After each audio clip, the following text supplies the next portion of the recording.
and gentlemen, welcome to episode 19 of Take This. This episode is obviously sponsored by you, the listener. What's up, Griff? How are you? Did you hear my dog shake in the background? It was embarrassing. I did not. I mean, I deal with it. My little guy is currently sitting next to my desk, just hanging out with me, helping me record this episode. Luckily, I just took him outside, so he should hopefully sleep and / just chill in his little dog bed next to my desk for the remainder of the recording. So hopefully no issues there. But yeah, man, no, I'm good. It's I think there's a lot I want to talk about this week, especially with the Michigan, the locals teams here, with everything that happened. Obviously, it was a very I don't know, man. It was kind of a rough weekend for the state of Michigan's football teams, and I think you want me to, I want to dive into get it. someone in New York on the line because I think they could raise one. Well, here's the thing: New York doesn't have any. New York doesn't care about college football. That's true. And that's the big difference, right? Yes, they have two god awful. By god awful, I mean god awful. Fun fact: we will get to the awful team power ranking in a bit here, but first, let's talk about U of M and MSU. I think, if I'm being honest, Brett, I think both teams kind of had the same thing happen this weekend. I think they both survived their games. I think that is the correct word to use in this scenario. They survived. I would say Michigan was probably the bigger, I don't want to say letdown, but absolutely. It was absolutely concern. Absolutely a letdown. I think that when you compare, and I'm not going to say that Michigan State played a great game. Absolutely not. Even as someone who follows Michigan State, much bigger fan of Michigan State than Michigan, I will even say that Michigan State did not play a great game. What I will say though, is that Rutgers is a good team. Okay, Michigan played Rutgers. Yeah, that's the biggest thing is Rutgers. Rutgers is, I would say, a better team. I think they are a better team, but when you watch the game, I think that Michigan, Michigan had them by the balls.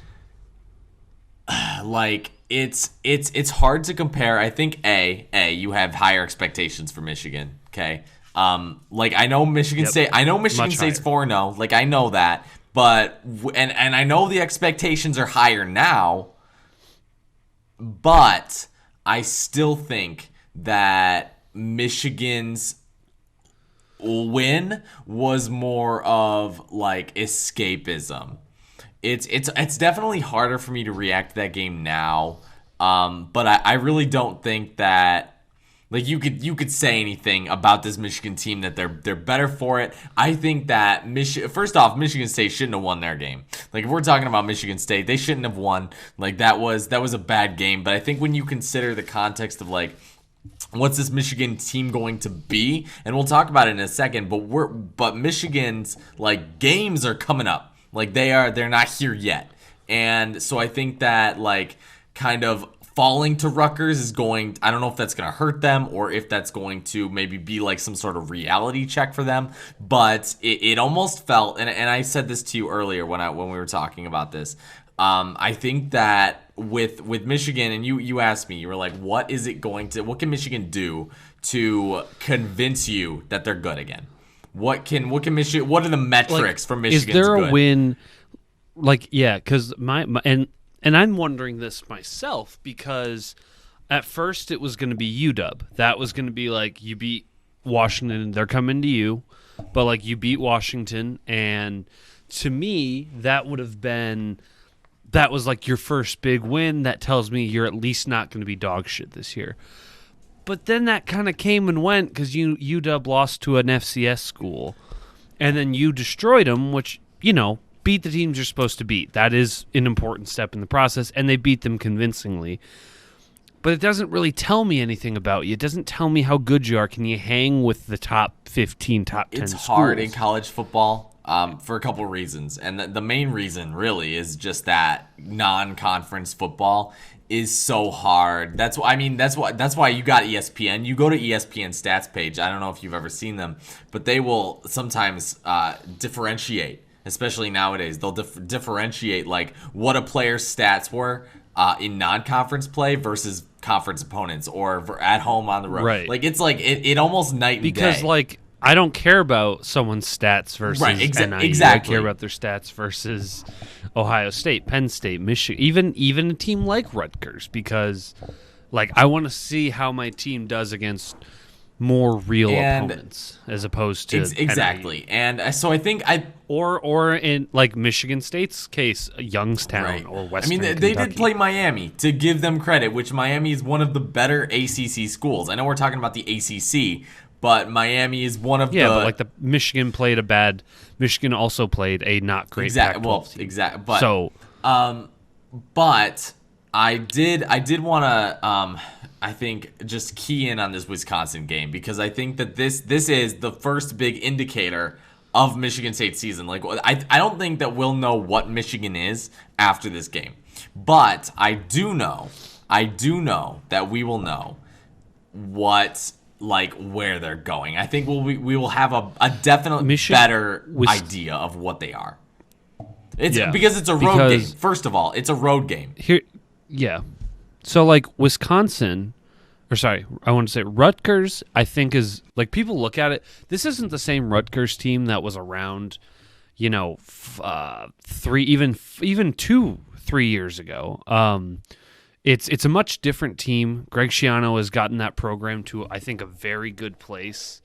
A place that I think is like they're going to have some pretty good success. I mean, the Big Ten is actually shaping up to have, I'm not going to say like powerhouses, but like it's a lot better than like Clemson or than the ACC or the Pac-12 in terms of like teams playing up to competition. So Rutgers is not an awful team, my point, but the thing is Michigan still needs to win that game convincingly. They started out well, but the issue is, and this is my concern with Michigan, and it's been my concern since that UW game, is can they throw the ball? Rutgers shut down their defense, their Michigan running game. State and had then a very similar game. Cade Cunningham had to start throwing the ball, he struggled. He missed a guy wide open in the end zone at the end of the second half. So to win that game, but to just squeak out a victory, it doesn't feel good. And Brad, as you said, we're going to Wisconsin, we're going to Madison. We have to go into Madison and win. That's a tall task. I mean, it's not the hardest place. It's not Iowa or the Horseshoe in Ohio. But going anywhere in college football is a hard place to win. And, I get it. Wisconsin's quarterback is not good. But that defense is really good. Like, I realize Wisconsin gave up 41 points to Notre Dame, but you got to two of those were pick sixes, okay? Like, that's not a good indication of, I think, what this Wisconsin team is. Their offense is not good. And, Graham Mertz, Wisconsin's QB, his stat line for the day was 18 of 41, 240 yards, 1 touchdown, and 4 interceptions. But you got to realize, the game was tied going into the fourth quarter. Or like it was 10-10. And Wisconsin, I think, had the lead 13-10, and then they gave up 2 pick sixes. So that Wisconsin defense is stout. And it's not one you should sleep on. And I think we very realistically could see something similar as to what we saw last week from Michigan. Is they're gonna get try to run the ball. Wisconsin's defense is gonna stuff them, and then Michigan's not gonna know what to do. And the real concern here is I'm afraid Harbaugh's going to bail on Cade, and they're going to start rotating quarterbacks between him and Joe Milton. Is Joe Milton still on the team? It's just going to be a mess.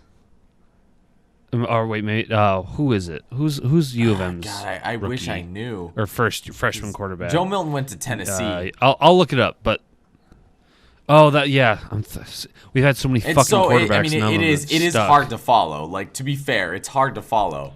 Michigan State saw the same thing last week with Peyton Thorne. Like, I mean, I don't know. I haven't followed Michigan like that closely, like super minuscule. But I do want to say this about Michigan State, and I don't know if Michigan's had the same problem. By the way, I believe it's J.J. McCarthy. Perfect. No, you're good. Thank you. Yeah, that's who it is. He's 18. Oh my God. It's definitely him. Just makes me feel he's old. a freshman, and he shouldn't start. He shouldn't play.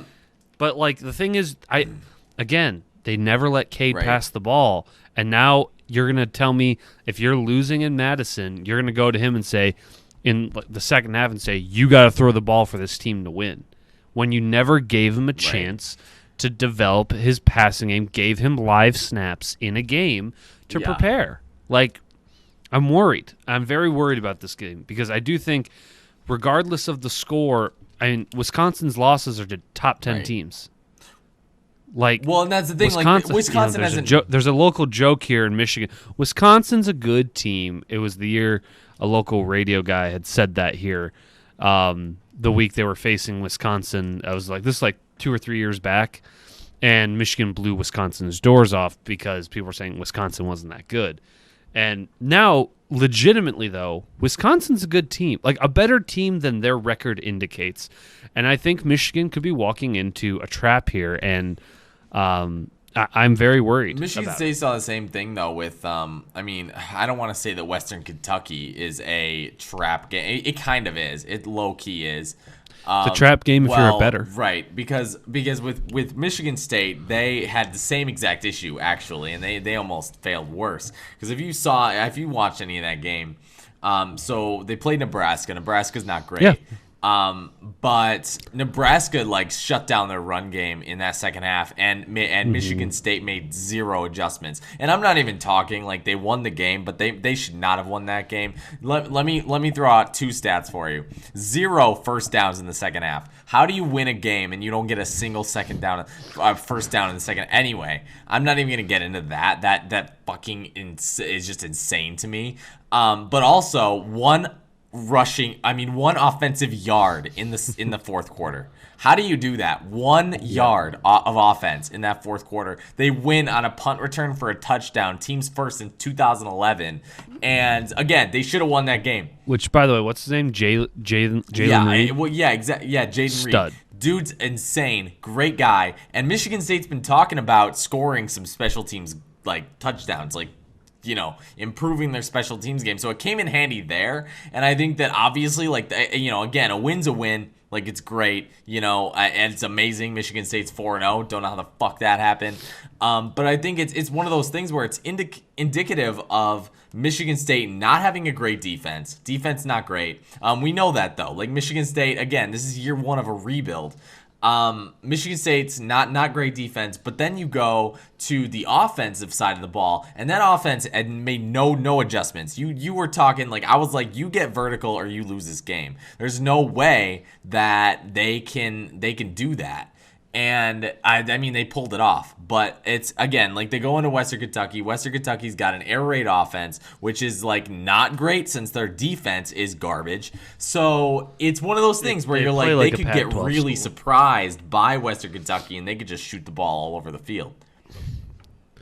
Yeah, we'll talk. We have our picks segment later, but the spread's 11. I think Western Kentucky could cover that. And I know we're going to get into that.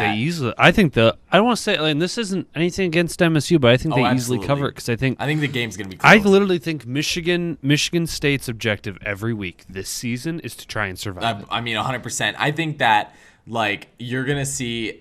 And it's going to be a shootout. Exactly. Because Michigan State's, Michigan State talent-wise is obviously, I think, a lot higher than Western Kentucky. But Michigan has a lot of holes on defense. They do not have good cornerbacks. And in an air raid offense, that's really difficult to go against. But Michigan State will be able to run the ball. Kenneth Walker's going to have a field day. And I think this is a good get-right game for Peyton Thorne. He obviously struggled against Nebraska, but again, Nebraska has a better defense than I think people realize, too. I think also, like, you know, it had to do with him being pressured. Like, he'd never been in that situation before, too. And, like... We learned what Michigan State was. Right. We're learning at least now. And I do think there's something to be said. I mean, obviously, they needed the punt return to win. I think it's a good wake-up call. They went... I mean, I honestly really do. And I think Tucker knows his team is still rebuilding. Right. They need talent. And they've gotten a lot of highly sought-after recruits, it seems, so far this year. So I think there's a lot of hope for Michigan State. And as far as Michigan, beat Wisconsin. I think if Michigan beats Wisconsin, and even better, beats them handedly, I think they look really good. I think that in terms of being like, okay, let's see if they can make some noise. I still need a full season. Like if they come out, yeah. Well, my thing is if they come out against Wisconsin, and Cade McNamara throws for 300 yards, and they just ball out. Some of my concerns for the passing game, which is my biggest issue with the team, I think, dissipate, and I go, okay, I think Penn State, or I guess Michigan State would be the next, really the next real determining, the next judgment I think game. That we will know exactly what Michigan is after Michigan State. I really do. I don't think. No, I agree. I don't think that we'll know, but like we will know what perhaps what they are. I think we figure out what their.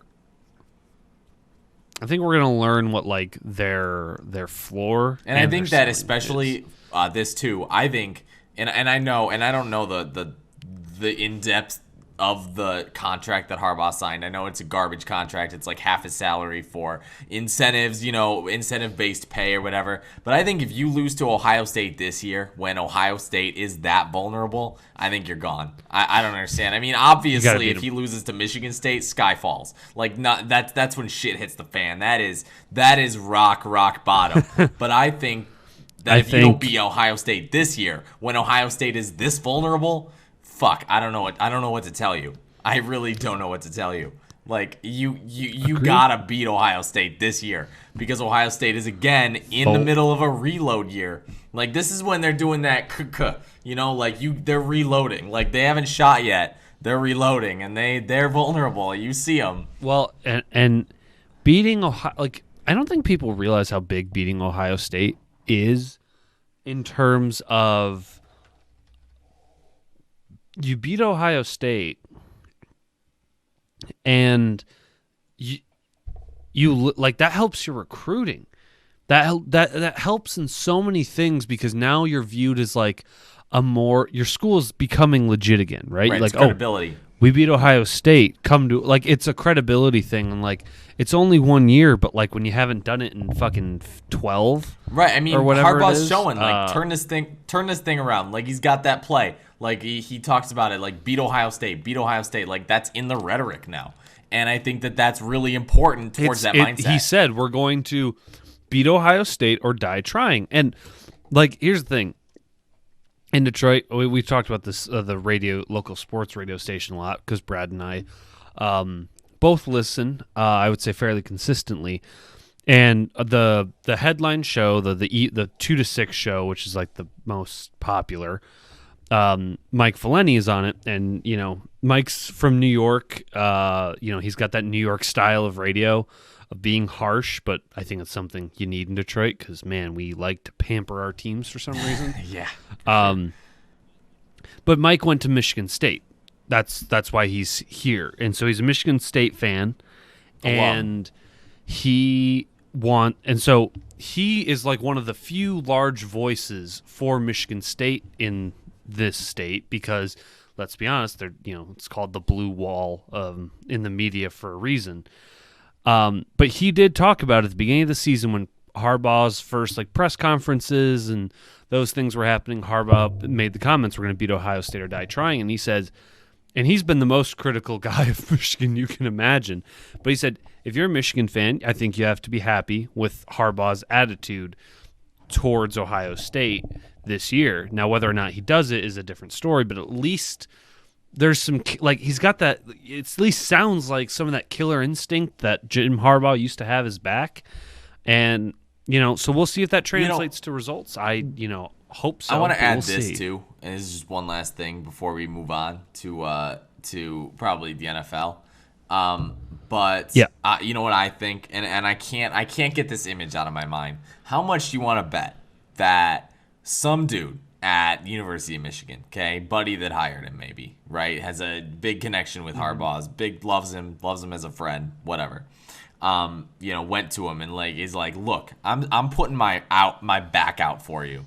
Like, you gotta give me something. Like, you gotta try, or like you gotta do something here, because like it's just weird to me that like all of a sudden a light bulb clicks. It's like all of a sudden this kinetic energy just came out. Especially, I think it's after last year.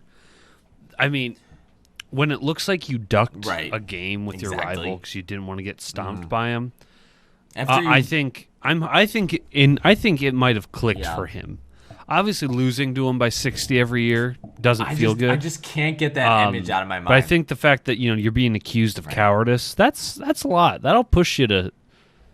It's just so funny to me. It just seems like someone at Michigan was like, "Buddy, you gotta throw me a bone or something, or at least like try to care about these incentive goals or whatever." It's just, oh my god. So we will see. But I will say, I mean, I think you put the article in the show notes here for Wisconsin this week about how this is a prove-it game for Wisconsin. I do think it is. Like, I mean, Michigan's the 14th ranked team in the country right now. I think it salvages Wisconsin's season if they win this game, because like, okay, you fought pretty hard against two top end teams. Now and then you just beat number 14 that's interesting Michigan. too when you put it that way. I didn't even think about that, because like you got Michigan on one side is trying to redeem themselves from previous years, okay, and then you got Wisconsin who's trying to just prove that their season isn't a bust, because if you're Wisconsin, you cannot you cannot lose another game, just to salvage the season. Like, you got to win out the whole time. And I don't think they will, but I think that they're gonna have. I think that they're gonna have something for Michigan. I would say, I don't even know. Like, my gut is telling me Michigan's gonna win this game. Like, I just have a feeling that they'll win it, because I think what I think is gonna happen is Michigan's gonna like do everything, and they will somehow like beat Penn State, and then they'll lose to Ohio State. That's fair. Like, that's fair. I mean, Michigan almost, which like wouldn't make sense. If you beat Penn State, you should beat Ohio State. But but that's how I'm feeling.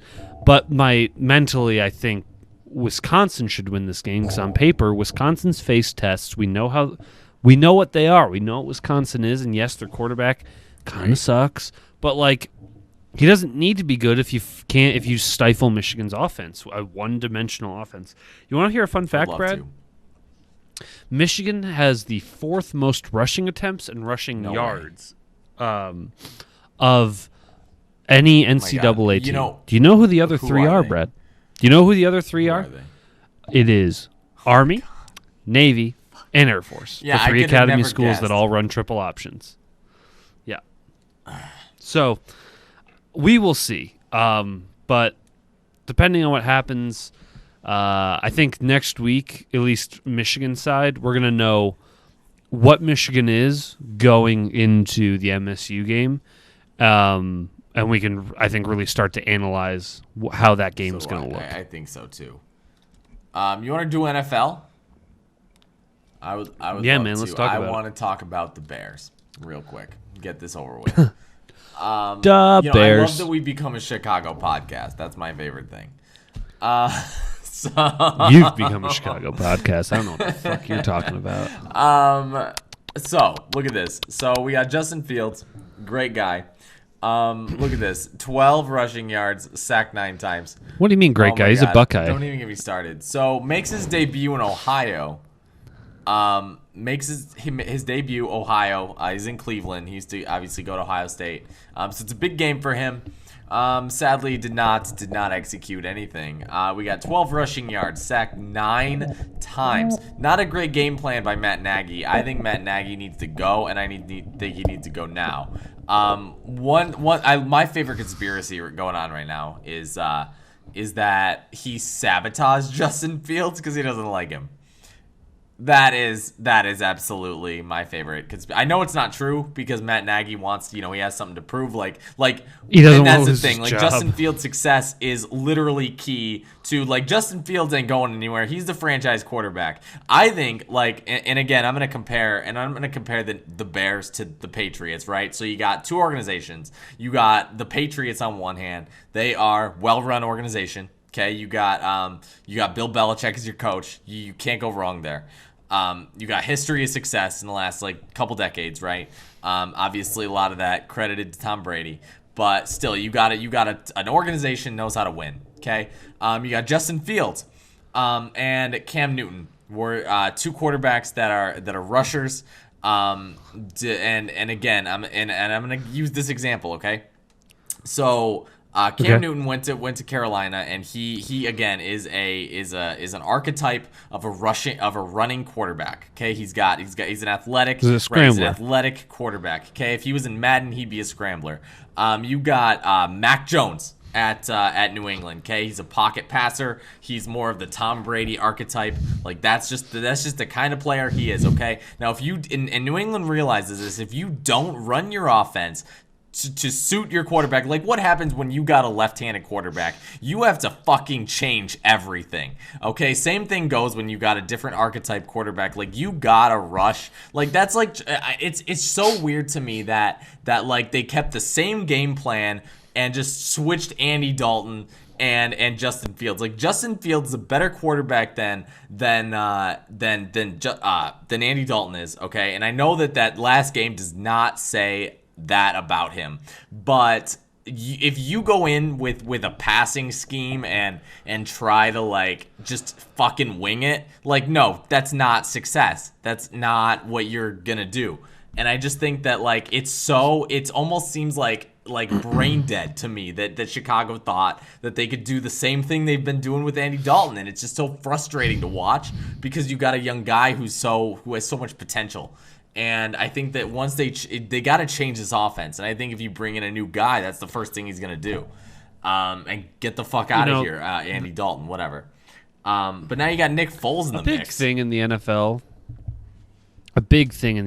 and it's why Bill Belichick was able to be as good as he was with guys who conventionally aren't as talented as maybe some other guys in the league. It's scheme over team. Mm-hmm. I mean, playing really well is obviously, having talent is a big deal. You need talent to win. But if you don't scheme that talent to work properly, you're going to lose. I mean, it's the reason why, when Matt Patricia first got to Detroit, he had good, talented pieces on defense before he gutted this roster. But he had pieces, but the team still had one of the worst defenses in the league because his scheme was dog shit. He wouldn't blitz. It was the worst. So it's the same thing with Justin Fields right now, where you need to work your game plan around your pieces, around your quarterback, especially your skill positions, and especially your quarterback. I think this is interesting too. They had 47. I'm glad you bring the Matt Patricia example up, okay? And I can't remember the names to the life of me, but a couple years back, the Lions took I forget the hell who it was, but I think it was a guy that just wasn't working out, or maybe this was just a topic of conversation or whatever. But it was this guy they drafted on defense, and he wasn't doing too hot. Okay, now that's Jared Davis. I wish I could remember, but I won't. Quandre Diggs. I don't know, but anyway, so this shit's gonna happen, and you see this all the time with defensive players. I feel like a lot of the time, specifically because you'll have a defense and you don't know if this guy's gonna work out. I mean, draft picks in and of themselves are risks. And then I think when you try to fit defensive guys to on offense, I feel like you kind of have a better you can kind of gauge it better, but on defense, it's like your scheme is specifically going to fit a specific set of players. And a lot of different players are much more flexible than other players. And I think that you're going to see, like, once you see those tangible effects on how that player impacts the team, I think that it's until then that you don't realize that this guy's just not going to work out. And that tends to happen when that's why you see a lot of players go from teams being dog shit and then they go to another team and they have a lot of success. I think it's a really indicative on, you can really see it clearly on defense. Now on offense, it's a little, you kind of have a better idea of what you're going to do. But like what happened when Baltimore got Lamar Jackson, then they changed the whole goddamn thing. They run the option in the NFL now because of him. Like that's what, and Baltimore will win a Super Bowl coming up in the next couple of years. It's guaranteed. I can feel it. That something's happened in Baltimore. That's more so because of John Harbaugh. That's true. And the better. Why couldn't we have gotten him? I mean, the same thing can be said with the Lions when really when they drafted Matthew Stafford. They knew Stafford, big arm, big guy, and right, exactly. Arm, you just chuck the ball downfield.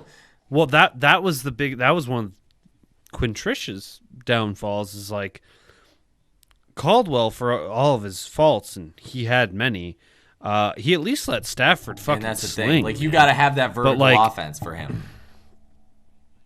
But and that's why he's doing so well in LA. Exactly. Because McVay is a great coach and knows how to scheme these kind of things. That's why he's built the offense around your quarterback, which is what you need to do because the offense runs through your quarterback. And that's what I was gonna say too with the defense. Like the defense point I made, like you draft your players around your defensive scheme. Whereas if you got a quarterback that's a certain way, are you running a 3-4? Right. Are you rushing 5 every play? Are you running a 4-3? Exactly. Dime packages, nickel packages, like what's your X's and O's, and then get the guys that can best achieve that. I think back, like, you know how the Lions took fucking Okuda? Yeah, right. It was dumb. Or not even, when was Simmons drafted the same year as Hawkinson? Sounds familiar. God, it's just so many terrible drafts I can't even remember. And that's nothing against TJ Hawkinson. He's been a very good tight end, but I did not want them to take a tight end at 8. Absolutely not. Because you got to realize what you got. We weren't in a position. It's not like we were one piece away, and and don't get me wrong, TJ Hawkinson is a top 5 tight end in this league. That's saying a lot. He's right now, as of this year, I think he's like 4th. Like, he's ahead of George Kittle. I think he's behind Gronk, Kelsey, and I think he's before this last week, because Baltimore's defense shut him down pretty well. He was up there with like Waller in terms of production. So, but like it's all those things. Like, I just think, like, imagine the Lions got like an Isaiah Simmons kind of guy, a guy who can, he's a safety, but he can kind of line up in the box and shoot gaps, kill the run. Like, I look back, there's a lot. Like, it's like the Lions passed over on Aaron Donald and took Eric Ebron. I hated that year. Anyway, but I agree with you. Yeah, it's scheme over team, but it's also build your scheme around your team or build your team around your scheme. Like, it depends on what you inherit as a head coach or what pieces you have. Like, Sean McVay obviously he acquired Matthew Stafford, and then he changed around his scheme to fit that. And I think it's kind of what he always wanted to run, but he couldn't because that's not the type of quarterback Goff was. So coaches that can adapt to allow their playmakers to be in a scheme that best fits them, but that scheme is still good to run as a cohesive unit to allow winning, it's what you need to do. Matt Nagy can't do it. And, it's funny, I'm in the Detroit Lions subreddit, and a Bears fan is like, Bears fan, come here. Can you guys blow us out by 50 so we can fire Matt Nagy? Because, like, Bears fans are done with him. I was going to say this too, and I want, this is going to sound so bad. I want Detroit to lose every game. I want them to lose every game they play this year. I do not want that. And there's for 2 reasons. Okay, what are you going to do with the number 1 draft pick? Thibodeau from Oregon, I think. Javon Thibodeau. Okay, but would you kill for a number 1 draft pick? Yes. For the number one overall, yeah. I mean, if we can get it, go 1-16. I want one win though. Want one win because I think no That's wins. Fair. That's fair. That doesn't look great. Here's the reason I want one. There's two reasons. I don't want to be the first team to go 0-17 twice. And so 0-17. No, to first team to go 0-17, God, and then we'd be the only team to go 0-16 and 0-17, and we would, unless the Browns do it, we'll be the only team that ever does it that can go 0-16, 0-17. And I don't think we will. I think honestly, if we're gonna win a game, it's gonna be. I think we very realistically could go 2-15 with beating the Bears twice, once this weekend and once on Thanksgiving. I just want to see the Lions win on Thanksgiving. I want to have a nice holiday. But honestly, those are probably two of their best chances because the Bears, like the Lions have no talent, but like the coaching and the team plays hard, whereas the Bears are just like, man, it's rough to watch right now. Like I would say Goff is a better quarterback than Andy Dalton, and at this point in time right now, especially with who's coaching him, Goff is better than Justin Fields. But again, that's not really Justin Fields' fault. I know that the But I agree with you. I want them to lose a lot of games. But here's my issue with what happened.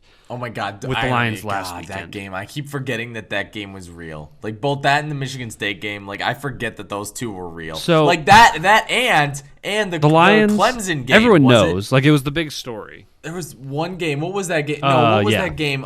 It wasn't new. Was it an NFL or a college football game that I was watching where that team almost lost on a safety? That was the Seahawks game. That was that between that game, the Lions game, and the last Michigan State game, I could not believe that all three of those games existed in the same season. Yeah, so the Lions, I mean, everyone knows. It was the big story this week. Justin Tucker broke an NFL record to kick a 66-yard field goal, doinked it off the crossbar, and it bounced in to beat the Lions on the last play of the game. And I see a lot of Lions fans. I have an issue with how the Lions did things at the end of the game. They had the ball, 1st and 10 on the Baltimore 15-yard line. You got to remember a few things. The Lions have a practice squad kicker because their kicker was on the COVID list. I think it was under the 2-minute warning, but Baltimore had only had 2 timeouts because of a failed challenge. The Lions had every chance to kill those 2 timeouts and then go throw for the first down. And I see a lot of people, I didn't mind going for the running it 3 times. Then because if you pass it and don't complete, if you don't complete it, then you give Lamar Jackson an extra 40 seconds. And I'm like, people seem to not. This isn't 1990 anymore. And if you were going to get the clock down to 25 seconds, 15 seconds, I agree with you. You run the ball 3 times and kill their time. But a minute is forever in the NFL now. Offense is so easy, especially with how soft you have to play on defense because of how easy it is to get penalized, roughing the passer things, all of that. A minute, whether it's a minute or a minute and 40 seconds, Baltimore, you're either going to force a turnover on downs, or they're going to get the field goal. It's not going to be they run out of time. That's just not going to be one of the things that happens, because again, they're going to get, I think, a minute in the NFL, especially if you catch some balls out of bounds, even with a spike or 2. I mean, that's 6-7 plays. That's all you need to get in a field goal range. Especially when, again, defense is hard to do because of how penalized you can be for it. So my thing is, you could have thrown the ball on the 10-yard line or on the 15-yard line. You run it twice. I think it was 3rd and 7.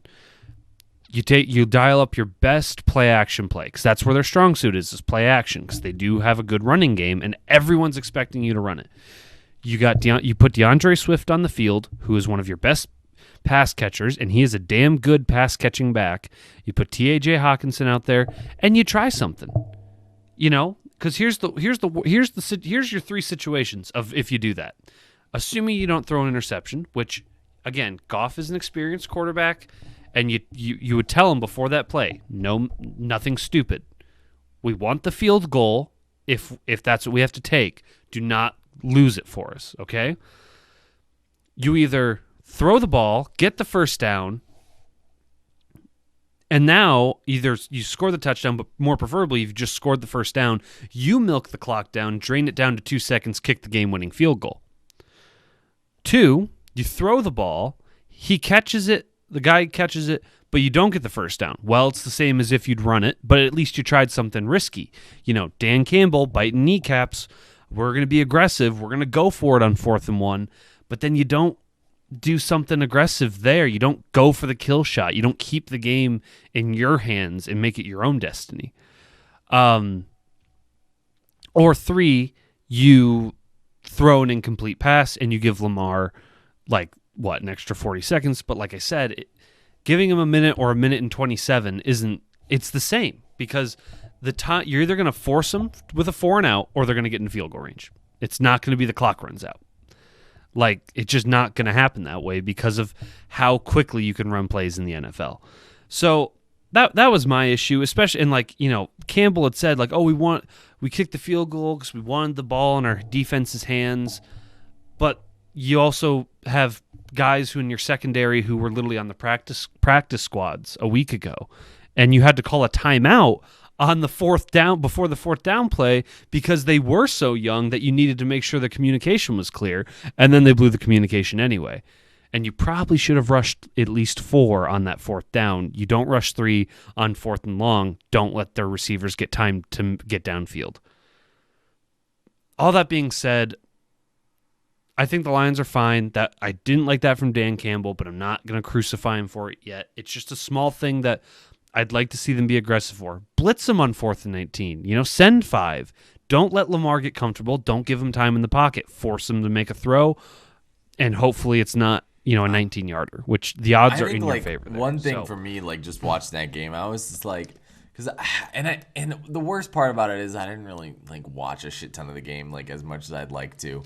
But it's so weird to me that was the play, everyone's talking about why the fuck was he conservative? You got a bad team, why do you give a shit about, I understand we're trying to win, but it's so, I guess it's frustrating to me when bad teams and coaches that are coaches of bad teams are trying too hard.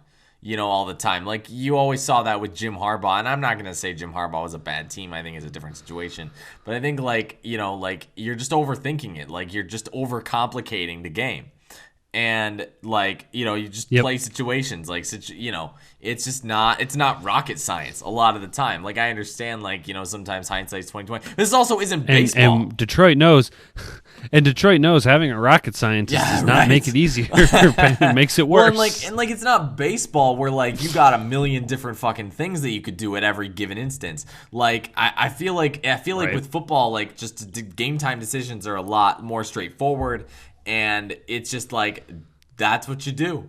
It's not. Yep. I don't know. I don't get it.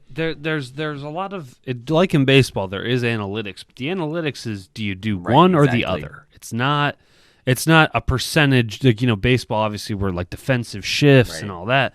Football, it's the play calling that or it's, do you go for it on the 4th and 1, 4th and goal? I did want to ask you a question. X, Y, and Z. So I'm gonna give you a list of teams, okay? Okay. And you got 4 of them on this list. All right. Now I want to ask you which team is better. All right. Now, and I'm actually not looking for the better team. I am looking for the worst team. Okay. Okay. Now, I'm gonna pull up the NFL standings real quick, just so I can have them right in front of me real quick while I ask these questions. Now, Jacksonville Jaguars, okay, 0-3. The New York Giants, 0-3. Okay, yep. The Detroit Lions, 0-3. The New York Jets, 0-3. Yep. Which team is worse? Which team is the worst team? The worst of those? Absolutely.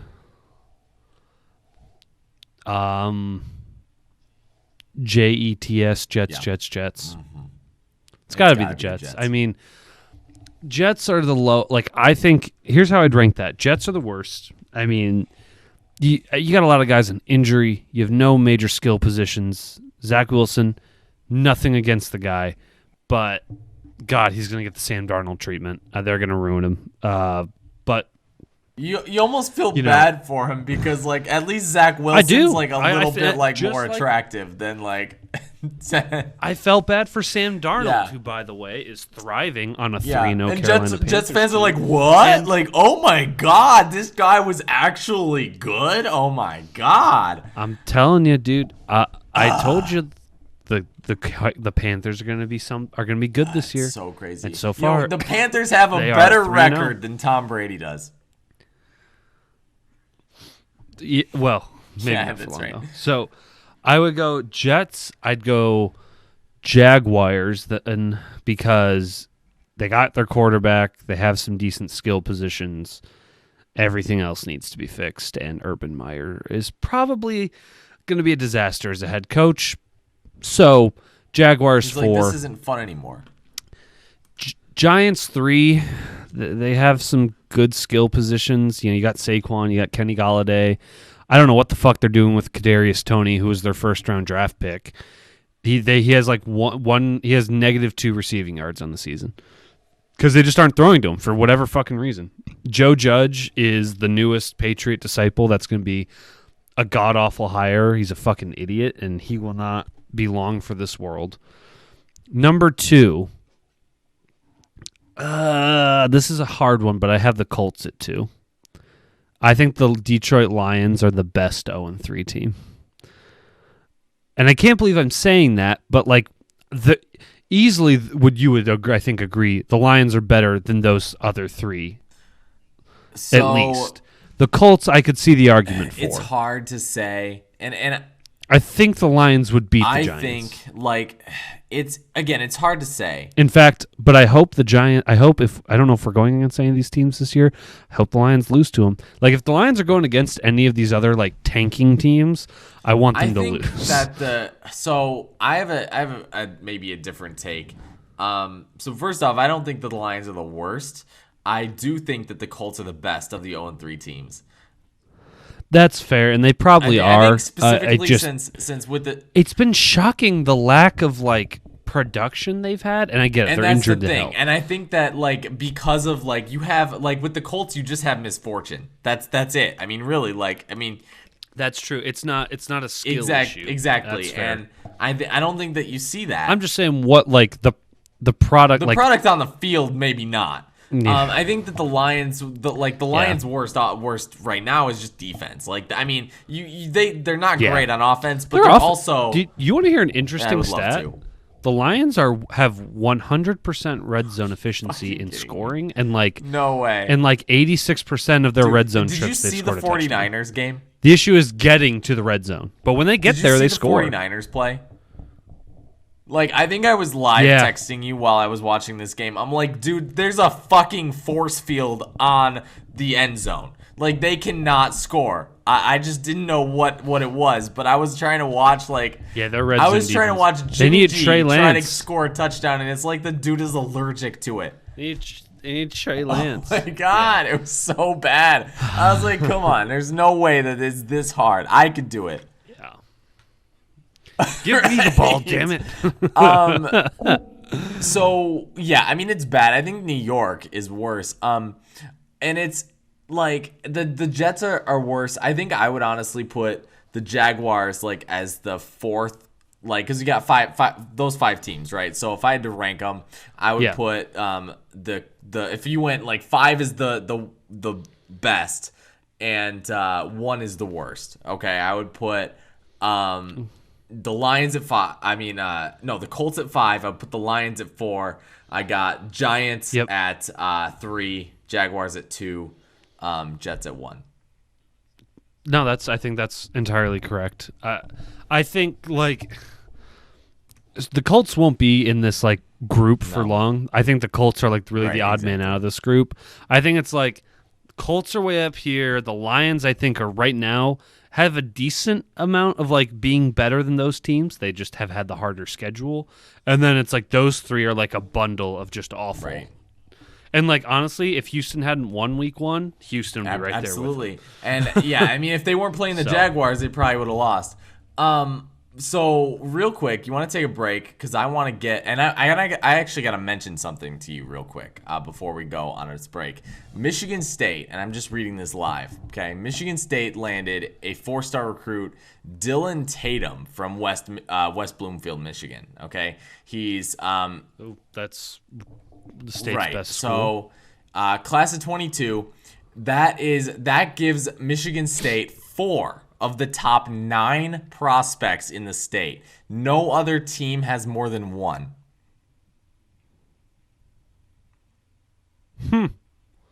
Wow.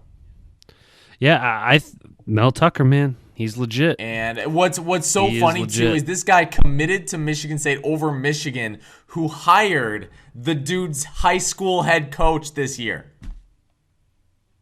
Which is so funny to me. That's amazing. Because when West Bloomfield won the championship, Michigan was out. Let's go get him and bring him into our organization. Like, not as like a major like tool guy, but like, you know, he's there. And I just think, I don't know. I just wanted to mention that before we go to break. A little bit of good news. But when we get back, I want to talk about baseball for the first time in a while. Big and story, and then we'll get into some picks to just keep score, keep track, and wrap it up with our fantasy projections. Cool. Sounds good, we'll man. see everyone when we get back. All right, guys. So we got big news out of baseball, and I hate that we're interrupting football with this baseball news. You know how much I love baseball. No, I mean baseball's going to start coming back into the conversation, especially with the playoff race heating up once playoffs really get settled. I mean, I just watched this clip on Twitter that you actually retweeted of this fucking home run from Bo Bichette in Toronto. That was a fucking wild and it home run, always by the way. happens that way. Always.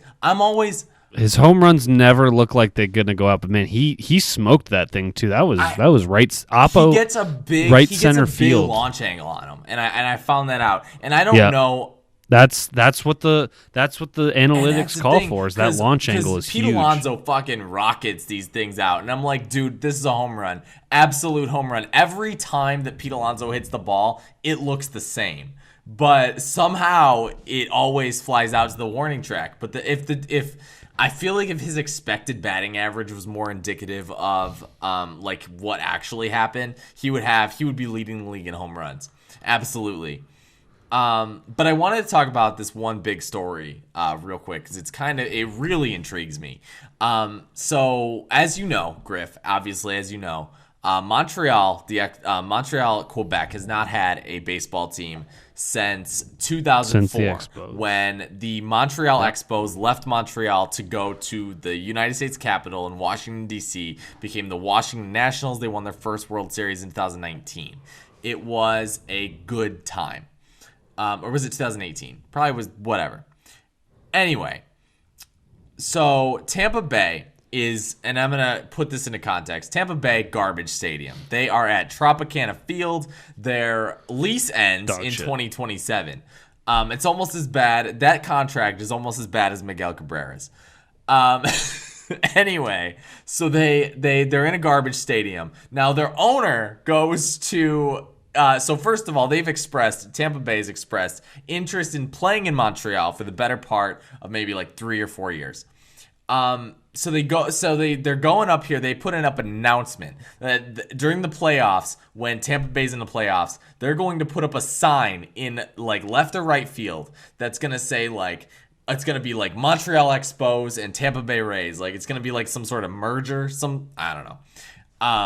Like kind of illuminating at like Tampa Bay's future in baseball, being in Montreal and everything. And I'm like, how much of a fuck you is that to the fans?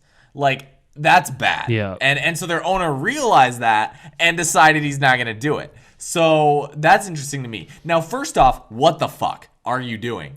Why are we going to Montreal? If you want to relocate to Montreal entirely, then just do that. But the problem is they can't do that until 2027 because that's when their lease runs out. You can't do this. You cannot do a half. You can't do this like half and half No. shit. I mean, that's a nightmare for the players, especially between two different countries, especially during COVID. And like Montreal and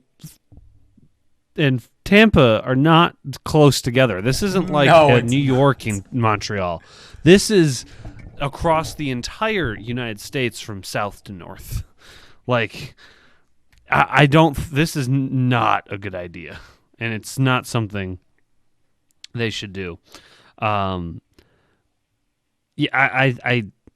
I can't see it really happening because I just don't think logistically it's going to work out. I think they'll crater in sales. Tampa's going to give up on the team, and Montreal might start to buy in, but they're going to start getting pissed. Like, well, why aren't you just fucking here for all the home games? Would it not be beneficial for the ML? Like, if I was the MLB, I'd be like, fuck this. This is bad idea. Bad idea number one. Yeah, I would not be shocked. Well, I would. I guess I shouldn't say it would. The MLB should step in and veto this idea unless they want to move entirely. But so earlier in the year, we had an episode where we broke down a bunch of baseball's problems. Okay, and it's a great episode. I encourage everyone to go back and watch it. It's a few episodes back. It's pretty good. We talk about how much of a dickhead Rob Manfred is, how he doesn't really like fucking baseball. But one thing that I broke out was what are two potential cities, and this I feel like is inevitable. But what are two potential cities that MLB relocates to? Now, number one, I laid out Montreal. Obviously, Montreal past baseball club, like you already got kind of a fan base. Like you got Montreal fans right now that are rooting for either Toronto or the Washington Nationals because that was their team. Because that was exactly the old team. And so I think it's like the Chargers fans who were in San Diego rooting. So I just don't understand that, like how you don't do that. Okay. Now the second one is debatable. I thought about Portland, like Oregon, you know, and there's a ton of different options you can make, but it make more sense geographically if both of them were on the East Coast. But you know, I don't know what they're actually planning on doing. But I will say this. Now it's like one thing that I laid out when I was drafting like this whole like mock sort of expansion layout. Tampa Bay didn't move. Like that was the one team I moved. In this scenario, I put the Oakland A's in Las Vegas. Like I was already under that assumption. The team I didn't move is Tampa Bay because I think that you get up off your ass and you build them a new stadium. Like if you are, and I know that I don't usually advocate for the buying of a stadium for a team unless it benefits the league. Mm-hmm. I really don't. And I think that with the A's, you have a broken down stadium that's built for a football team. I think you gotta get them out of there and get them in a real stadium. They're one of the they are the exception. Exactly. And I think because Tampa Bay is the same have a good fucking thing. Okay, you got a stadium that looks like dog shit. Every fucking MLB team dreads taking a trip to Tampa Bay. And the worst part is Tampa Bay is a good baseball team. Build them a stadium where you don't have to worry about the ball getting stuck in the roof. What the fuck is that? So like it's so it's and we've talked about this before on the podcast. It's like one of the worst it is the worst sports stadium in the country. I will die on that hill. And That's fair. That's a fair point. It's like you get up off your ass. If you are the city of Tampa Bay, you get this team over. Like you could I put them in the park. Real stadium. I would put them in the park part-time so they don't have to play in the dog shit that is that stadium.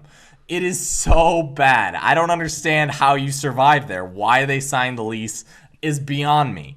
Anyway. Well, and after 2024, But it's 2027. They are there till 2027. 2027. And that's a long time to wait. No. So I don't know why you're fucking around with Montreal. They could work something out. Oh my god. If they want to. They could work something out with whoever owns the land, Tropicana. Build a new stadium, call it Tropicana Field. It is the most depressing stadium you'll ever walk into. It's dreary. Nobody wants to play a stadium. It's got no windows, I'm pretty sure. I don't know. It's like playing in the. Imagine if the Tigers played in the Pontiac Silverdome. That's not a great situation. I know. It's not a good stadium. They will be moving as soon as they can. Even if there is any way for them to get out of their lease, which I'm sure they're working on, they will do it. So, all right, Brad. Let's move on to the picks. I want to recap last week real quick, Brad. All right, in college, you'd picked Wisconsin to cover the spread against Notre Dame. Which I can't believe Wisconsin. I mean, I guess I understand. Wisconsin was favored in that game by 7, almost a touchdown. Yeah. Did they cover the spread, Griff? Did they cover the spread? You would have been better off betting Notre Dame money line, my friend. Yeah, I know. Not a great time for you. No. However, and then you also had picked Mississippi State to cover 2.5 points. Did they do it? That was unfortunately an L. Nope. But here's the good news, Brad. You picked Georgia Tech money line, 12.5 point dogs. They won it. And due to our point system, we go off the betting odds when you do money line. That got you 2 points. Love that. So you saved yourself a little bit there. I went 2 or 3 in college. I picked Rutgers to cover the spread. They did so easily. They were 20.5 point dogs. Give me those points all day. I knew they were going to. Michigan's offense was going to struggle against that Rutgers D. Nebraska, MSU. I had picked MSU. I'd taken MSU in the points. It was close. 1.5 off, unfortunately. So I took the L on that game. But I knew Michigan State was going to win, but ended up being a lot closer than I thought. And then I took Arkansas as 5.5 point dogs. I should have taken the money line here, because not only did Arkansas cover, they won outright. Arkansas, my fucking Razorbacks, baby. Those are my boys. I love the Razorbacks. They covered. So I went 2 or 3 in college. But we both got 2 points from the college games due to your money line pick. So good on you there. And on to the NFL. We had both picked Patriots and Bengals in our first 2 games. Patriots got their doors blown off.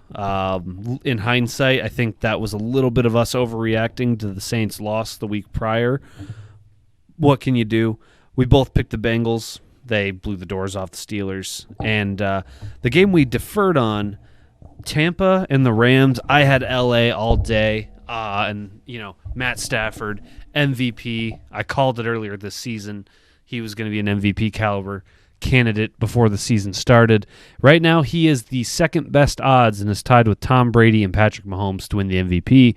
Kyler Murray is the only one ahead of those 3 in first place. So, coming into this week, Brad, you have 3 points. I have 4. And again, our point system is if you're doing a spread pick, if it's just yes or no, 0 points or 1 point. If you do a money line bet, basically you get the odds. If you get a plus 500 bet, you get 5 points. So the crazier the odds, the more you get. If you do a money line for a non-underdog, you're just going to get the point. If you do, you're going to get like half points, but I think we're both going to avoid doing that because it's not fun to money line bet the favorite, in my opinion. Yeah, no, it's not. Brad, why don't you start me off? I'm going to lead you in. First of all my picks are spreads, all of them. I got all spread picks here today because I'm playing it safe. All right, playing it safe.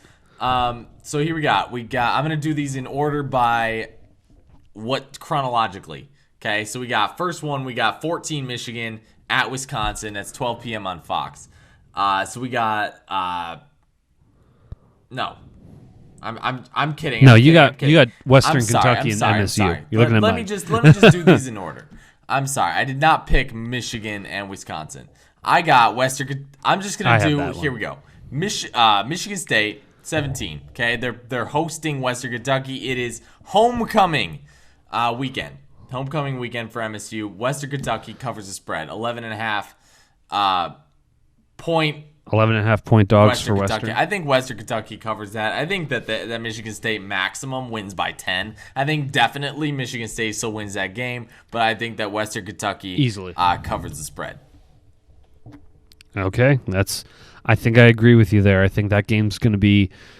I think to cover that spread, I like that as a bet. Yep. So then We Moving got on Boston next. College at 25, Clemson. Okay, now, actually, you know what? I'm gonna do? Clemson's been You know dog what shit. I'm gonna do? I am going to. This is going to be a money line bet. I'm changing this. Oh my goodness. Money line. Boston College will upset Clemson. Look at this. Not only will they cover a 15.5 point spread, but they will upset Clemson and ruin the season.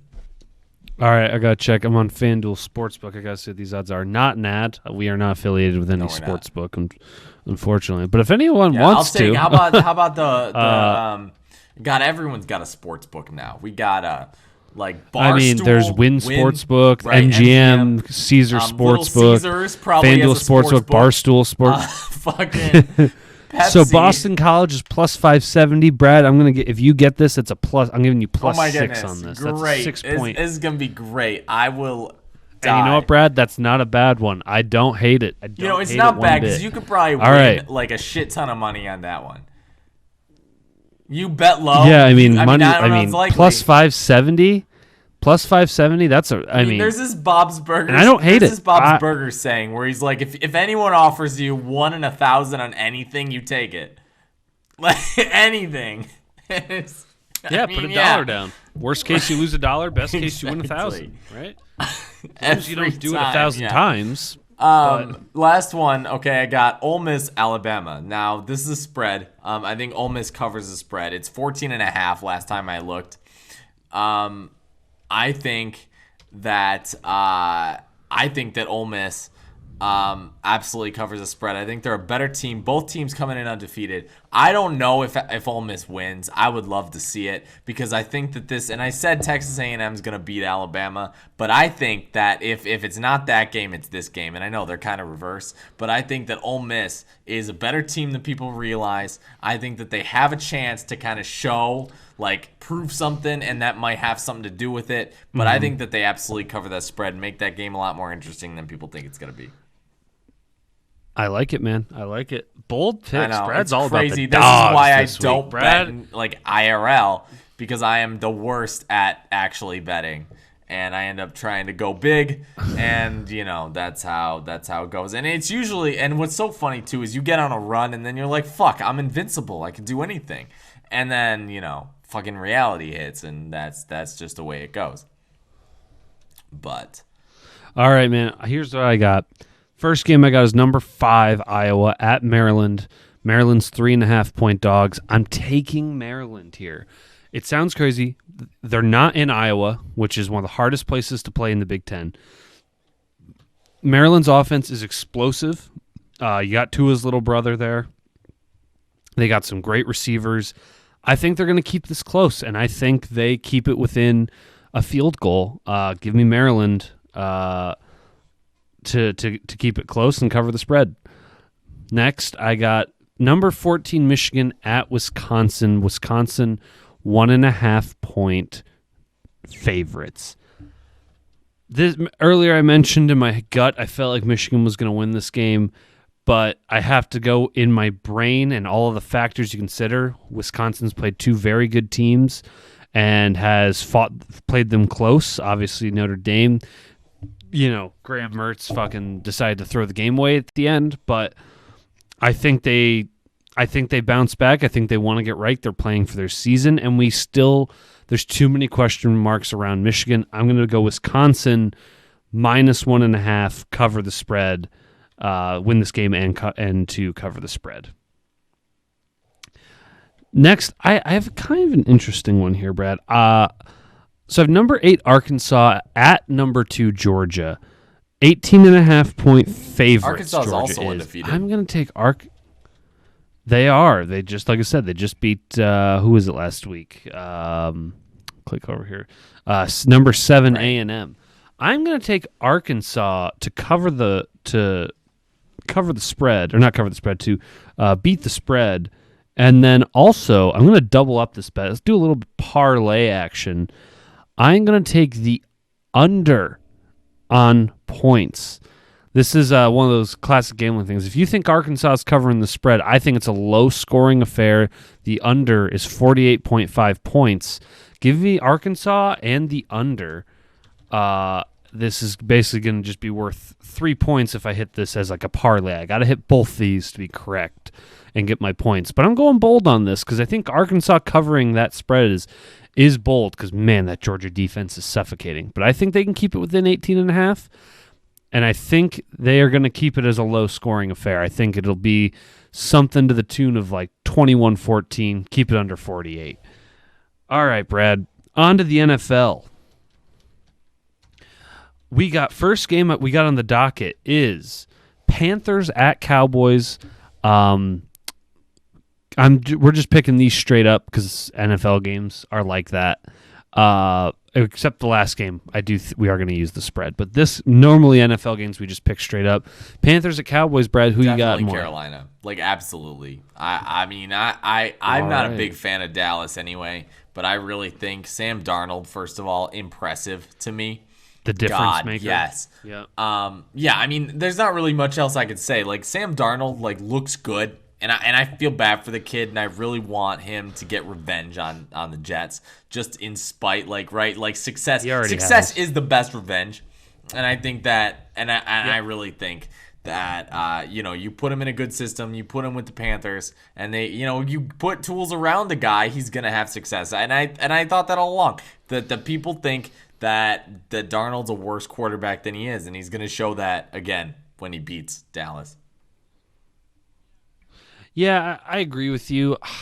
I'm torn on this because, like, Dallas is so weird of a team because, like, I don't know what to make of them. Like, they went toe-to-toe with Tampa Bay, and, like, they put the beat down on the Eagles, but there's just something telling me Panthers are going to win this game. It's going to be close, but I just feel like Sam Darnold, man, like, I know he still had some things to work out. I think this is his real, like, if he wins this game, it's like, okay, Sam Darnold's a legit NFL caliber starting quarterback, and the Panthers are going to make some noise this year. So I'm going to believe in Sam Darnold and stick by my preseason prediction for Carolina. They win this game and beat the Cowboys in Jerry's world. So next, we got Cardinals at Rams, a little NFC West divisional action.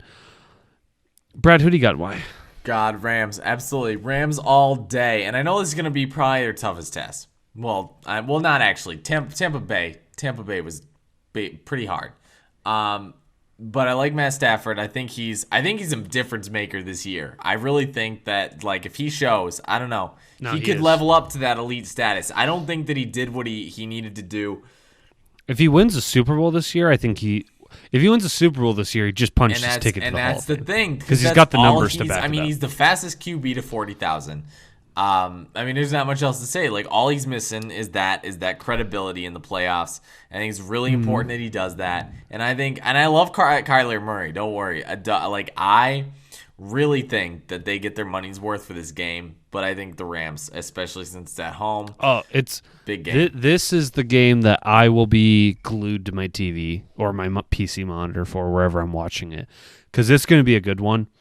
I think you picked Rams. I'm also going to go Rams. I try not to have us always have the same pick, but probably going to have the same. My reason here is just that Rams defense is suffocating. It is better than I think any really defense the Cardinals have gone against. They've been able to air it out.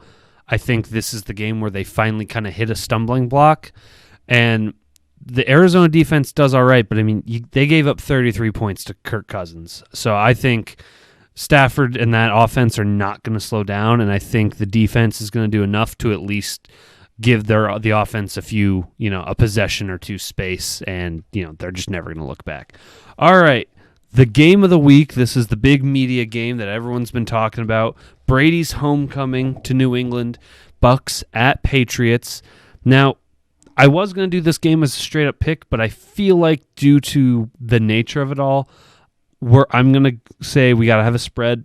It's Bucks are 7-point favorites. I wanted this game. Like, this is my game of the week. God, it's going to be interesting. My issue with this being game of the week is I don't think it's going to be close. I don't think it's one of those things like okay, earlier this year, earlier this year, I'm going to level the playing field for you. Earlier this year, Bill Belichick did an interview, okay? Said that, what did he say? He said someone is the greatest quarterback he ever played against. I think it was Peyton Manning when they were talking about Peyton Manning's Hall of Fame introduction. Okay, Peyton Manning's the greatest quarterback that Bill Belichick's ever coached against, okay? Okay. That changes on Sunday. Take offense that is going to change on Sunday when Bill Belichick faces Tom Brady. All right. Now here's my thing. Like I think Brady is like better than Peyton, but like Peyton was so fucking. Oh, he was. I'm not saying he wasn't. He was one of my the best favorite rivalries to of all time in any sport is definitely Tom Brady, Peyton Manning. Even though they're good friends, we love that. Like there wasn't really much animosity between them. I really think that was they were just they were both dudes who hated to lose. They won. They just always won. But yeah, so like. So you got the Bucks here. Oh, I mean, and there's no other way. You can't. I think that the Bucks win by like 20, 22, 24, 26. I'm counting up basketball scores here. Like I don't care. They win by 50. I typically don't like when we have a competitive segment like this with the picks where we're ranking each other when we have the same picks down. But like, I gotta take the Bucks here. I mean, it. No, I mean, 7 points is a lot to cover in the NFL, but Brady's not going to take his foot off the gas. And Mac Jones, bless your heart, you're not ready yet. I think he's good. I think he's going to be fine. I think the Patriots will be back into some decent playoff contention in a year or two because you do have Belichick, one of the greatest coach of all time. So I'm going Bucks this week. I think they cover the 7. But I do think that it will not be 20 points like Brad. I think it will be a little closer than that.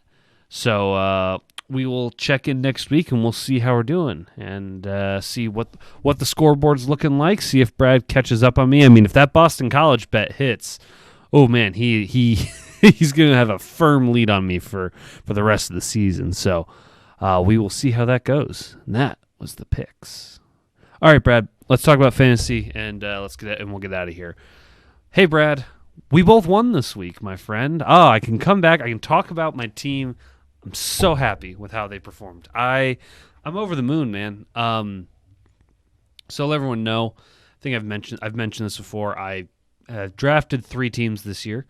Drafted one for my dad. He's in a CBS league where the scoring's kind of weird, but that team I drafted him is 3-0. Because you know why he's 3-0, Brad? Because I drafted him Cooper Kupp and Devontae Adams. And he's in a league where he only has to dress 1 running back, 1 receiver, 1 tight end, and then 3 flexes. So I loaded him up on receivers. Anyway, and then in my my wife's team, she won her league. She is now 2-1. Had a very good win. Thanks again, Aaron Jones. You're the fucking best. He is turning out to be the MVP of her team. But my actual team, the team I draft and actually manage, finally won. I was the highest scorer in my league. I scored 182 points. Every single one of my players, except for Cortland Sutton, got double digits, and every single one of my skill players, except for Cortland Sutton, scored over 20 points. Oh, and George Kittle, but for a tight end, he scored 17. Like, let me read this off. Justin Herbert, 30 points. Alvin Kamara, 20 points. I put DeAndre Swift in over Clyde Edwards-Helaire, 23 points. DJ Moore, 21 points. Mike Williams, who, by the way, is turning out to be like the stud sleeper of a lot of fantasy drafts, I think. 34.2 points, 2 touchdowns, over 100 receiving yards. Absolutely killer game. He was. People forget he was a 7th-round pick 3 years ago, and this is a contract year, and he's had injury issues. But man, when he stays healthy, especially now, like the chemistry he's built with Justin Herbert, and all the attention that goes to Keenan Allen, him and Keenan Allen both scored I think their average points a week are like in the 20s. Like this offense is so potent in LA that like, and even Austin Eckler, their running back, who's a pass catching back, he scored 22 points. So like, man, if you got a Charger player that isn't their tight end, even Jared Cook had like 10 points, which for a tight end that you probably picked up on waivers, pretty good. Yeah, that Charger team is good. Kittle had a good week. Sutton had a little bit of a down week, but that was more so because they went against the Jets, so they just stopped passing the ball after the second half. And I had the Cardinals defense who got me 15 points on a pick six. So, and even my bench, like I had Clyde Edwards-Helaire on my bench who got 18 points. So he actually might be okay. I'm kind of holding on to him for trade bait in case someone really needs a running back. If they want to give me a top end receiver, they can. But like my receivers are doing just fine right now. So I'm hoping to keep this momentum going into week 2. Now, Brad, Mr. Big Dick man, fucking this guy, the last 3-0 team left in his league, so, the only undefeated team. So what I a run this guy's on. I find this a little interesting. Now I got my team's good, like they're doing great. Okay, we love them. You got Justin Herbert. Right? Justin Herbert had a good game, and so tons of touchdowns. Very good love game. That. So one thing that's interesting, and I think there's just going to be more of that. Yeah, and I love that. Goes. Now here's my only issue. Okay, so I'm looking at this. I'm the only 3-0 team. I don't know how long I can keep this up. So I'm looking at the season stats, right? My standings over here. Now, I want to read this off, okay? Now, I'm middle of the road, actually, kind of around here. So I'm looking at the mainly points scored and points against, okay? Now, I rank 1, 2, 3, 4, 5, 6, 7th in points. Okay, I've scored 408 points this year. Number 1 is the dude Chicago Pizza. He is scored 479. Okay, then another team the one that I'm really looking out for. His name is Brandon. He writes for the SI Sports Illustrated for the Browns. He has scored 457, so he's kind of up there. Now here's another thing. He's also given up the 4th most points, yet he has. So the only reason I think that he's not 3-0 is because of his strength of schedule. I forget who he played, but he probably played a good guy that scored a ton of points. So then we got me. Okay, I have given up in my again strength of schedule. Right, I have given up the 2nd least points in the league.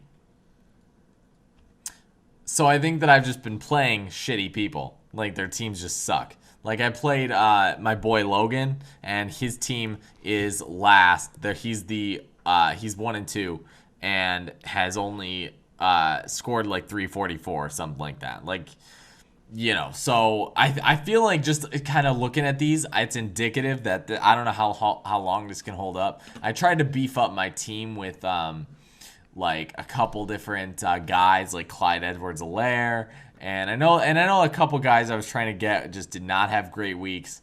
But here's the thing. That's when you like. I did not trade Clyde last week because I wanted to wait and see if value could pick back up, because I will trade him, but I know he can bounce back. The thing is, if you want to get a guy, you want to trade for him on a week he had a bad week. When confidence gets shattered. Like right now, I'll be honest, if you can afford the bench depth, try to trade for A.J. Brown. He's hurt. He's going to be out for 2 weeks. But like someone who has him and is panicking, you could maybe send him over a Cortland Sutton and a Marvin Jones. And they might give it to you so they can have active receivers. And then, like I said, you can get people do crazy things when they panic. So like, I want to ask you with your team. So you've been starting Andrews and Gronk. I assume you'll continue to do that. Obviously, if there's no injuries. Your running back situation's a little dire, though, right? Because you just lost James White for the year. Well, and I'm trying to pull it up. For some reason, my internet's not loading it. I don't know if like ESPN's just broken or not. Oh, here it is. Hold on. So I'm trying to pull it up on my MacBook. I just can't pull it up, but. Yeah, so like what's happening, I think with me is that my like I have like a little bit of like holes that I'm trying to fill right now because my issue with just my here it is. I couldn't for some reason not loading on my Mac. I have like two Macs in front of me, so I'm sorry if you get confused. Anyway, so I decided to start Giovanni Bernard because he had a good day, good week. But he's only projected to get like 4 points. His average is 9. You can't start him. If he can, get like 7, 8, 9 points, like I don't mind that. The only issue is that James White but isn't that's a playing. big So if. who do I start in You gotta either trade or you gotta find someone on waivers. I don't know who's going to be available in your league. Because I got who else the you have only on other your bench. guys I got. I'm gonna list these off. I got Mark Ingram. Okay. I got Mark Ingram. I have Latavius Murray. And that's it. Oh God, Isn't it? Is it not bad? Let me show you who's available right now. Okay. Let's see. God. You're hurting So me. the top two running backs hurts. on in the that's available right now is Raheem Mostert and Gus Edwards, and they're both on the IR. Yeah, those are. Who's your best available guy that's not a dead man? You mean in my team or on free agency? On free agency. Peyton Barber is available. Or on your team. Carlos Hyde is available. Le'Veon Bell, the GOAT, is available. Who's not even projected to do shit. Like, I think his projections are 0. Damian Williams, man. Like, it's not looking good. J.K. Dobbins is on. Who's on your? He's on IR. He's out for the year. Who is? All right. Who do you have on your bench other than Giovanni? You have who? So you talking like yeah? Running Who do you have on your bench? Yes, purely running backs. James White, Mark Ingram, or Latavius Murray.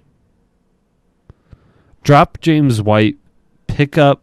Do you have Kenneth Gainwell on your team? Who the hell is that? I don't even know who that is. I think he's some rookie He's a rookie on Philly. He's projected to get 9. He gets some late game receiving. So I'm trying to figure out like who I can maybe like afford to get rid of so that I could beef up my. Can you make a trade? God, your fucking bench. They're running garbage. backs They are garbage. God, man. I'll be the first to admit. Well, I know you play in a deeper league, but man, you gotta pray for no fucking injuries. Yeah, I mean, I guess I'd play Bernard or either go pick up Kenneth Gainwell, who is on the Eagles, because he gets some receiving reps. Yeah, Ingram just scares me, especially like they're going against a tough Buffalo team. Murray, like that, I would not trust any Baltimore running back. Yeah, man, that's a rough spot to be in. I'll be honest. Like, I would say, yeah, man. I think, yeah, maybe see how things go with Bernard. If you want to run him, give him a shot. That's cool, but like that's a boom or bust potential, and that's scary. But hey, man, you're the one that's 3-0, so I probably shouldn't be. Although here's the thing: your receivers and your 2 really good tight ends and your quarterback, they bail you out, which is that's not an insult or anything. Here's a question: who should I bench? So I got Gronk on the bench right now. Okay, now the issue is that I have too much. Oh, I know. I'm playing Gronk. Okay, so who should I play in? Yep. Who should I sit then? I got Mark Andrews, Mike Evans, or Zach Pascal. No. Bench Pascal right now. Are you sure he's got 13.4 average points? Which is yes. like up there. Indy's offense is too unpredictable. Brady's going to score 1,700 points this weekend, remember. So Evans is going to be productive. I think Antonio Brown is still out, so there's more target share can go to Evans. And you're going to play Andrews because all that the Ravens can do is throw the ball, and he has proven to be a production machine for you. And he's got to score a touchdown eventually. Why not this week? So, yeah, I think you gotta. I keep Pascal on your bench though. I like Zach Pascal quite a bit actually as like a depth wide receiver. I think he's a great guy to have during like a bye week. But I would start Gronk and sit Pascal if I was gonna make a decision there. So I mean, Yeah, I know you're looking ESPN's good. like projections are not great. It's Giovanni Bernard that's really killing me because all my guys are and I know that they're not worth shit, but like ESPN's projections have like all my players except outside of my running backs and the quarterback have are projected to score more points, but because of the point totals, I'm projected to lose by like I think it's 20. Yeah, projected to lose by no, it's not 20. It's 12, but that's still like, I don't know. It's the first game that I'm considered the quote unquote underdog, even though the other dude's like 1-2. But I don't know. It's like a fucking puzzle chess match over here. That's what fantasy is, man. There's a lot of thinking, and honestly, I feel like I'd be better off if I just didn't use my brain. Yeah. Yeah, man. Hey, we'll check in next week and see how we're doing. Hopefully, you're Mr. 4-0, and hopefully I'll be 2-2, back to 500, and back in contention. I like my odds this week. I think my team has finally gotten it figured out. I'm gonna go on a hot streak, win 8 in a row. Can't wait. All right, Brad. We will talk again next week, and people, good luck. Good luck on your bets. Good luck in your fantasy teams. Obviously, gamble responsibly, please. Do not give the casino all your money. They have enough of it as it is. But yeah, man, hopefully all of your teams win. Hopefully Michigan has a passing attack, and I don't come in next Wednesday cursing up a storm, calling for Jim Harbaugh's head. So, Brad, it's been real. You want to wrap this up, say goodbye to the people? Absolutely.